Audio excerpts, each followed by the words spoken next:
মাহিম, এতগুলো টাকা আমি কেমনে ম্যানেজ করবো? আমি তো কিছুই বুঝতে পারছি না। ওই তো ওরা ওদিকে দাঁড়া আছে, আমি যা আমার খুশি খবরটা দিয়ে আসি। এখন যে আমি কি করবো? কিরে সাকিব, তোরা দুজন এখানে কি করস? তোদের দুজনকে একটা সুখবর দেওয়ার কথা ছিল, তাকে বলতো তোমার কেন খারাপ আজকে? বন্ধু, আমার 2 লাখ টাকার প্রয়োজন। 2 লাখ টাকা জোগাড় না করতে পারলে আমার জায়গা জমি বিক্রি করতে হবে। কি তোর এত বড় সমস্যা, তুই আমার কেন বলিস না আগে? তোরা 1 মিনিট দ্বারা আমি আসতেছি।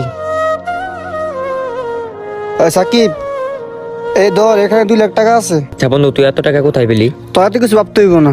আচ্ছা বন্ধু, তোরা এখন থাক, আমার বাসা অনেক কাজ আছে, আমি এখন যাই, তোরা থাক।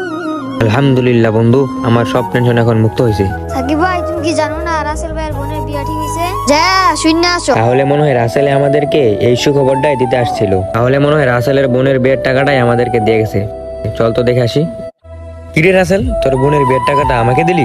বন্ধু, তুই তো একটা সময় আমার জন্য অনেক করছস। এবারে চপ, দরকার হলে তোর লাগে আমার একটা জমি বিক্রি করে দেবো। তারপরেও তোর বোনের বিয়ে যেন না আটকায়, এলো টাকা।